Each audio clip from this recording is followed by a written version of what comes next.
एल्ज़ेफ़ोरे के अल्फाज मेरे आसाब पर बम बन कर गिरे। मैंने सोचा था कि उससे अपनी असलियत छुपाने की हर मुमकिन कोशिश करूंगा, लेकिन उसने जितने एतमाद से मुझसे बात की थी, इससे ये अंदाज़ा लगाना मुश्किल नहीं था कि उसकी मालूमात महज सतही नहीं है। वो बहुत आगे तक की बातें जानता है और मेरे बारे में मालूमात रखता है। चुनांचे उससे अपनी असलियत छुपाने की कोशिश बेसूद ही साबित होती। मैंने एक गहरी सांस ली और सोफे की पुश्त से टेक लगा ली। एल्ज़ेफ़ोरे के होंठों पर फातिहाना मुस्कुराहट उभरी और कमरे का दरवाजा अंदर से बंद करके वो खुद भी मेरे मुकाबिल एक सोफे पर आ बैठा। एल्ज़ेफ़ोरे ने सोफे पर बैठने के बाद कहा, मैं तुमसे कह रहा था कि डी फॉस्टर इन दिनों बर्लिन में नहीं है। हम लोगों ने उसके तहफ़्फ़ुज़ का मुकम्मल बंदोबस्त कर रखा है। तुम आसानी से उस तक नहीं पहुंच सकोगे।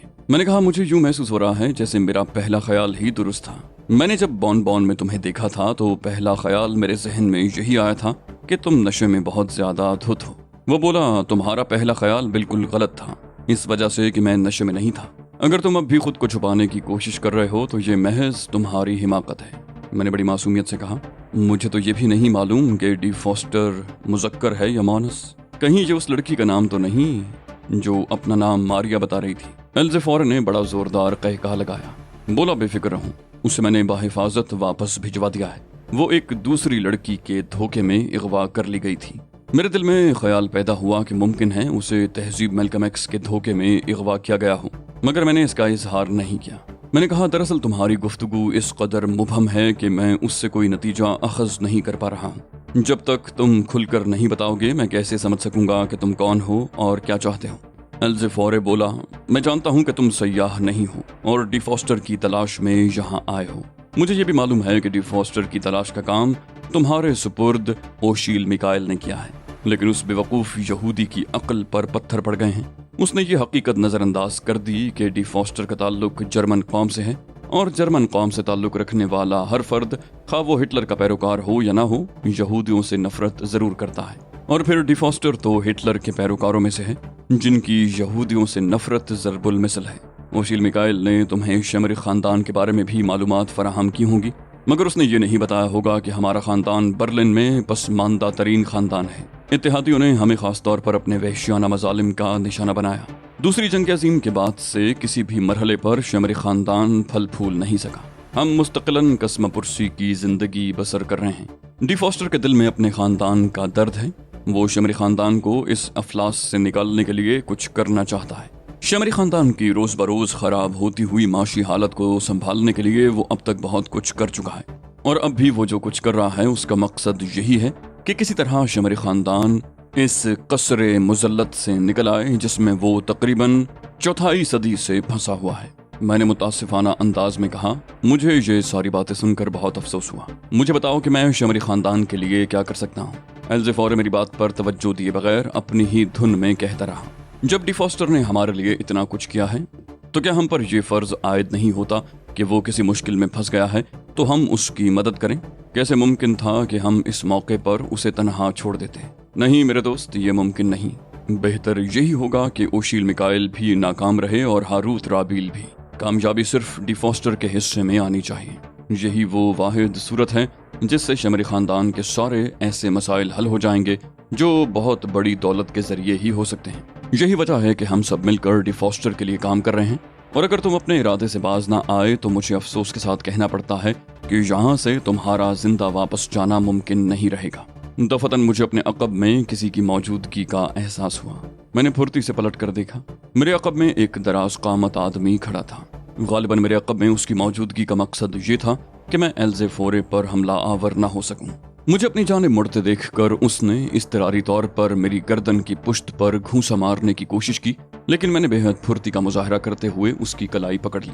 न सिर्फ कलाई पकड़ ली बल्कि उसे पूरी कुव्वत से झटका भी दिया।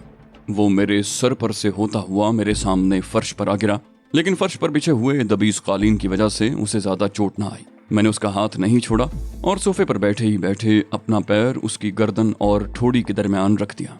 मुझे इस तरह हावी आते देखकर एल्ज़ेफ़ोरे बौखला कर खड़ा हो गया और उसने जेब से पिस्तौल निकालकर उसका रुख मेरी जानिब कर दिया।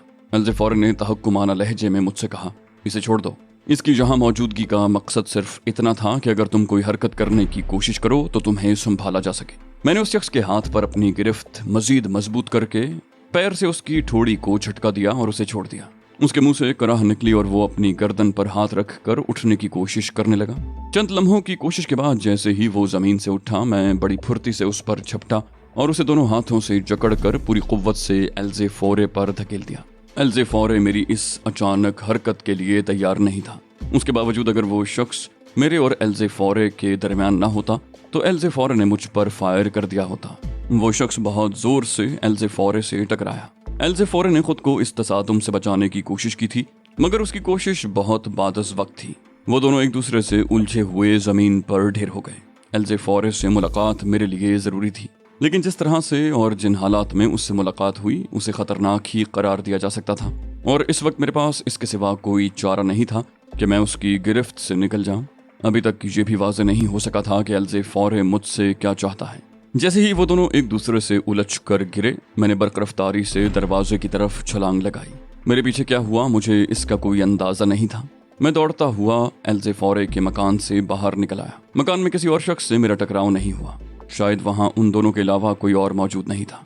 मकान के बाहर मर्सिडीज बदस्तूर खड़ी थी, लेकिन उसकी चाबियाँ मैं एल्ज़ेफ़ोरे के हवाले कर चुका था।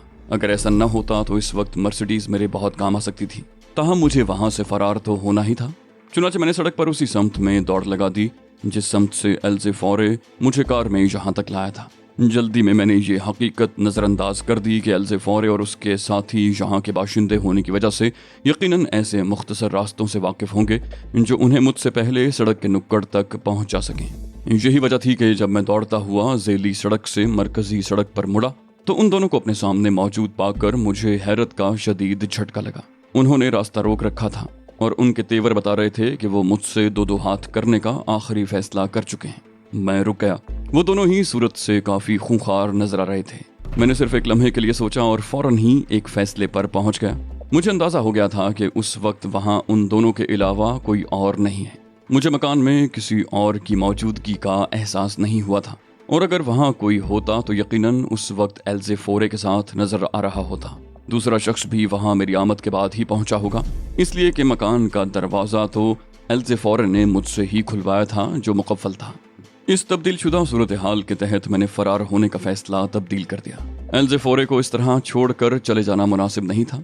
मैं तो डी फॉस्टर की तलाश में था, और फिलहाल एल्ज़ेफ़ोरे के अलावा डी फॉस्टर के बारे में मुझे कोई और नहीं बता सकता था।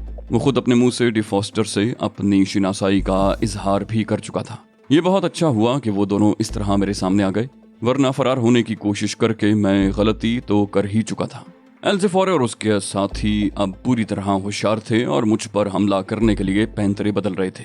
फिर एल्ज़ेफ़ोरे ने ही पहल की और जचतुले अंदाज में मुझ पर छलांग लगा दी। एल्ज़ेफ़ोरे ने ज़बरदस्त गलती की थी। मैं चाहता तो झुकाई देकर बच सकता था या फिर उसे दूसरी तरफ भी उछाल सकता था, लेकिन मैंने एक तीसरी सूरत इख्तियार की। मैं जानबूझकर उसकी जद में आ गया और उससे उलझता हुआ गिर पड़ा। उसके साथ ही मैं जोर से चीखा और दोनों हाथों से अपना सर पकड़ लिया। एल्ज़ेफ़ोरे मुझे बुरी तरह रगड़ रहा था और मैं बहुत कमजोर मुदाफ़ियत कर रहा था। एल्ज़े मेरे सीने पर सवार था और मेरे सर पर मुक्के बरसा रहा था। थोड़ी सी मज़ाहमत करने के बाद मैं साकित हो गया। एल्ज़ेफ़ोरे को ये एहसास हुआ कि मैं बेहोश हो गया हूँ, तो वो मेरे सीने से उतर गया। उसके साथी ने उससे बेख्तियार पूछा, क्यों, क्या हुआ? एल्ज़ेफ़ोरे ने हाँपते हुए जवाब दिया, बेहोश हो गया है। दूसरे शख्स ने सफ़ाकाना लहजे में कहा, गर्दन पर छुरी फेर दो। एल्ज़ेफ़ोरे ने बिगड़ कर कहा, गधे हो तुम, इसे जिंदा रखना है। ये हमें बताएगा कि इसके साथ और कौन कौन है। चलो उठाओ इसे। उन दोनों ने मिलकर मुझे उठाया और मुझे एल्ज़ेफ़ोरे के साथी के कंधे पर मुंतकिल कर दिया गया। वो दोनों वापस मकान की तरफ चल पड़े। मैं दिल ही दिल में हंस रहा था। ये तो बाद में ही मालूम होगा कि कौन किससे मालूमात हासिल करता है, मैंने सोचा, और एल्ज़ेफ़ोरे के साथी के कंधे पर सफ़र करता रहा। मुझे वापस उसी मकान में लाया गया, मगर इस बार वो मुझे दूसरे कमरे में लाए थे। पहले कमरे की तरह ये कमरा भी कुशादा था। एल्ज़े के साथी ने मुझे एक सोफे पर पटका और दरवाज़ा बंद करने के लिए पलट गया। अब मज़ीद वक्त ज़ाया करना हिमाकत था, चुनाचे मैंने बेहोशी का ढोंग ख़त्म किया और सोफे से उठकर खड़ा हो गया। मुझे इस तरह उठते देखकर एल्ज़ेफ़ोरे बुरी तरह चौंक पड़ा। मुझे मालूम था कि उसके पास पिस्तौल है, जबकि उसके साथी गैर मुसल्ला था। मैंने एल्ज़ेफ़ोरे के संभलने से कबल ही उस पर हमला कर दिया। मैं तूफ़ानी अंदाज में उस पर झपटा था और उसके पेट पर भरपूर ठोकर रसीद की थी। एल्ज़ेफ़ोरे के हलक से दर्दनाक करा खारिज हुई और वो दोनों हाथों से अपना पेट दबाकर झुक गया। मेरे लिए इतना मौका काफ़ी था। मैंने फुर्ती से आगे बढ़कर उसकी जेब से उसका पिस्तौल निकाल लिया लेकिन अभी मैं पिस्तौल निकाल कर सीधा भी नहीं हुआ था कि उसके साथी ने अकब से मुझ पर जुजित्सु का एक हाथ मारा। पिस्तौल मेरे हाथ से निकलकर सोफे के पीछे जा गिरा। उसने बर्क रफ्तारी से पिस्तौल पर झपटने की कोशिश की, मगर मैंने उससे भी ज्यादा तेजी का मुजाहिरा करते हुए उस पर छलांग लगा दी और उसका सर काबू में करके पूरी कुव्वत से उसे घसीटा। ये रेसलिंग का एक दाव था। वो चारों शाने चित गिर पड़ा। इस असना में एल्जे फौरे संभल चुका था। उसने मुझ पर छलांग लगाई, मगर मैं भी गाफिल नहीं था। मैं उसके साथी को छोड़कर हट गया और एल्जे फौरे मेरी बजाय अपने साथी पर गिरा। उसके साथी के मुंह से चीख निकल गई। एल्जे फौरे ने जल्दी से खुद को संभाला और खड़ा हो गया। उसका साथी भी उठ खड़ा हुआ था। अब मैं उन दोनों के मुकाबिल था। पिस्तौल जिस सोफे के पीछे गिरा था वो मेरे अकब में था, और अगर मैं पलट कर पिस्तौल निकालने की कोशिश करता तो वो दोनों मुझ पर टूट पड़ते। वो दोनों पैंतरे बदल रहे थे और मुझ पर हमला करने के लिए मुनासिब जाविया तलाश कर रहे थे कि दफतन मैंने फजा में उछलकर एल्जे फौरे के सीने पर फ्लाइंग किक रसीद कर दी। वो लड़खड़ाता हुआ पीछे हटा और दीवार से जा टकराया, लेकिन इस दौरान उसके साथी ने मुझ पर हमला कर दिया। वो अकब से मुझ पर हमलावर हुआ था और उसने दोनों हाथ मेरी बगल में डालकर मेरी गर्दन में कैंची लगा दी थी। मैंने फौरी तौर पर अपने दोनों पैर जमीन से उठा दिए और अपना पूरा बोझ उसके दोनों हाथों पर डाल दिया। वो इस अचानक वजन को न संभाल सका और मुझ पर उसकी गिरफ्त खत्म हो गई। मैं बड़ी फुर्ती से पलटा और उसके दोनों पैर पकड़कर घसीट लिए। वो पहले ही की तरह एक बार फिर गिर पड़ा, मगर मैंने उसका एक पैर न छोड़ा और उसे मोड़ना शुरू किया। वो उलट गया। उसके उलटते ही मैं उसकी पीठ पर चढ़ बैठा। उसकी एक टांग बदस्तूर मेरे कब्जे में थी और ये एक खतरनाक दाव था जिसे रेसलिंग में बॉस्टन क्रैब कहा जाता है, और इससे रीढ़ की हड्डी भी टूट सकती है। लेकिन मुझे बॉस्टन क्रैब जारी रखने का मौका न मिल सका। एल्जे फौरे ने एक बार फिर मुझ पर छलांग लगा दी। मैंने बॉस्टन क्रैब छोड़ा और बरकी सूरत से एक तरफ हट गया। एल्जे फौरे की किस्मत ही खराब थी कि वो बार बार की कोशिश के बावजूद मेरा कुछ नहीं बिगाड़ पा रहा था। इस बार भी यही हुआ। मेरे अचानक हट जाने से वो अपने ही साथी की पुश्त पर गिरा और मैंने उन दोनों को संभलने का मौका दिए बगैर उनकी गर्दनें पकड़ लीं और उनके सर पूरी कुव्वत से आपस में टकरा दिए। मैं ये अमल एक बार करके रुक नहीं गया, बल्कि उसे बार बार दोहराता रहा, यहाँ तक कि उन दोनों के कसबल निकल गए और उन दोनों के हाथ पैर ढीले पड़ गए। बज़ाहिर यूं महसूस हो रहा था जैसे अब उन दोनों में लड़ने की सकत न रह गई हो। एल्जे फौरे की दर्द में डूबी हुई कराह उभरी, छोड़ दो, आहा छोड़ दो, मगर वो जुमला पूरा न कर सका। उसके साथी के मुंह से तो इतनी आवाज भी न निकल सकी। वो बिल्कुल ही बेजान महसूस हो रहा था। मैंने उन दोनों की गर्दनें छोड़ दी और दोनों बेदम होकर गिर पड़े। एल्जे फौरे औंधा पड़ा था। जिस बेदर्दी से मैंने उनके सर आपस में टकराए थे, उसके बाद उन्हें बेहोश तो हो ही जाना चाहिए था, लेकिन मुझसे अंदाजे की गलती सरजद हो चुकी थी। एल्जे फौरे बेहोश नहीं हुआ था। अपनी गलती का एहसास मुझे उस वक्त हुआ जब एल्जे फौरे ने सोफे के नीचे हाथ डालकर पिस्तौल निकाल लिया। मैंने उसे सोफे के नीचे हाथ डालते देखा, मगर मैं यही समझा था कि तशन्नुजी कैफियत में उसके हाथ पैर फैल गए हैं। उसके हाथ में पिस्तौल देखकर मेरे होश उड़ गए। उसने बड़ी चालाकी से मुझे धोखा दिया था और मैं धोखा खा गया था। एल्जे फौरे ने बड़ी तेजी से मेरा निशाना लेकर फायर कर दिया और उसके बाद जो कुछ हुआ उसमें मेरी किसी कोशिश को दखल नहीं था। बस किस्मत ही थी या शायद कुदरत मेरी मदद करने पर आमादा थी।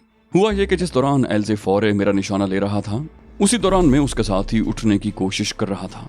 एल्जे फौरे के हवास बजा नहीं थे, इसलिए वो देख न सका कि उसका साथी उठ रहा है। उधर उसने पिस्तौल का ट्रिगर दबाया और उधर उसका साथी खड़ा हुआ।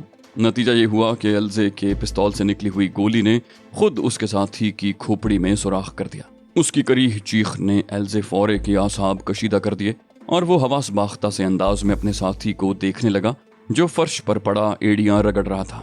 ये मेरे लिए सुनहरी मौका था। इस हादसे ने एल्जे फौरे को भुनचक्का कर दिया था।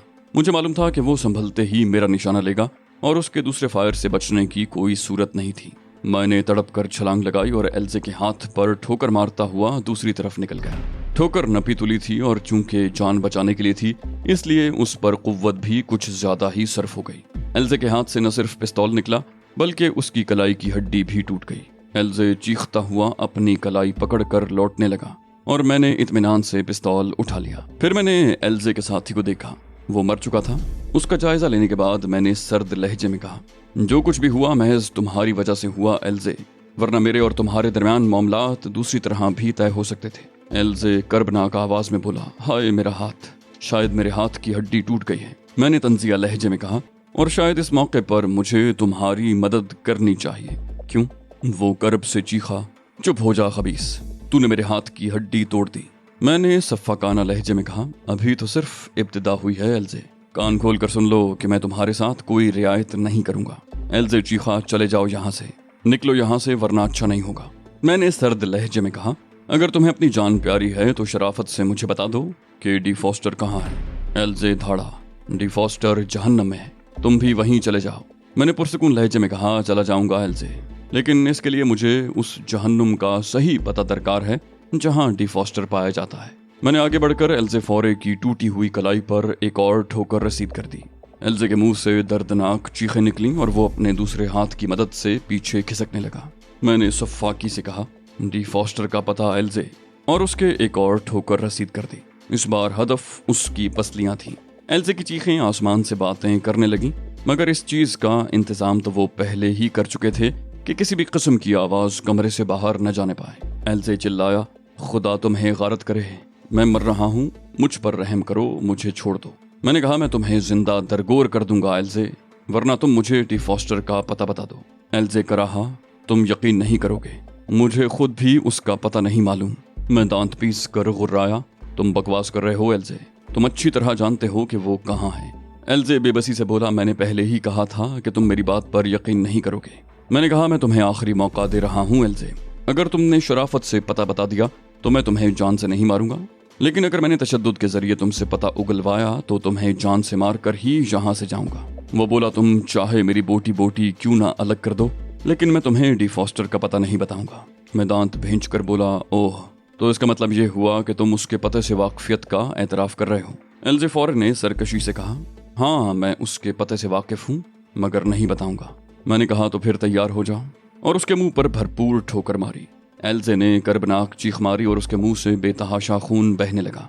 उसका सालिम हाथ उसके मुंह पर जम गया था। उसके बाद मैंने उसके जिस्म पर ठोकरों की बारिश कर दी। वो किसी ज़िबाह किए हुए बकरे की तरह तड़प रहा था, चीख रहा था और फरियाद कर रहा था, मगर मैं हर चीज़ से बेनियाज उस पर ठोकरें बरसाने में मसरूफ था। मैंने सिर्फ एक चीज़ का ख्याल रखा था कि उसके जिस्म के नाजुक हिस्से जद में न आने पाएं, क्योंकि अगर वो मर जाता तो मुझे डी फॉस्टर का पता कौन बताता। चीखते चीखते एल्जे फौरे की आवाज़ बैठ गई। उसके साथ ही उसके हाथों पहले ही मारा जा चुका था और अब वो खुद माहिए बे आप की तरह तड़प रहा था। उसकी जगह कोई और होता तो बहुत पहले हथियार डाल चुका होता, लेकिन वो बड़ी सख्त जानी का मुजाहरा कर रहा था। मैंने उस पर ठोकरें बरसाना बंद करते हुए कहा, अब बोलो, क्या कहते हो? उसका चेहरा कर्ब की ज्यादती की वजह से बिगड़ा हुआ था। शायद उसके कानों तक मेरी आवाज़ नहीं पहुंची थी।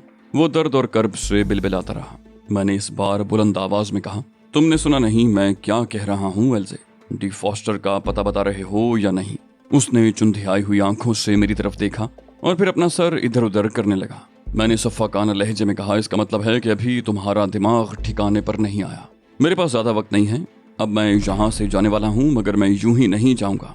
मैं तुम्हें जान से तो नहीं मारूंगा, लेकिन तुम्हारा दूसरा हाथ और दोनों घुटने तोड़ दूंगा ताकि बकिया जिंदगी तुम अपाहिजों की तरह गुजारो। मैंने अपने हाथ में मौजूद उसी के पिस्तौल से उसके घुटने का निशाना लेते हुए कहा, मैं तुम्हें आखिरी मौका दे रहा हूँ, अगर अब भी तुम्हारा जवाब नफी में हुआ तो मैं अपना काम शुरू कर दूंगा। बोलो। एल्जे फौरन ने बौखला कर कहा, ठहरो ठहरो, मैं बता रहा हूँ। मैंने कहा, जल्दी करो एल्जे, मेरे पास इतना वक्त नहीं है कि उसे ज़ाया करूँ।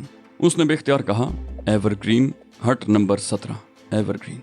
मैं उसके अल्फाज पर गौर करने लगा और लम्हाती तौर पर एल्जे फौरे की तरफ से गाफिल हो गया।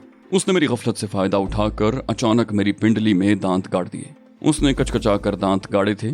दर्द की एक लहर मेरे पूरे जिस्म में दौड़ गई, लेकिन अपनी ये हरकत उसे बहुत महंगी पड़ी।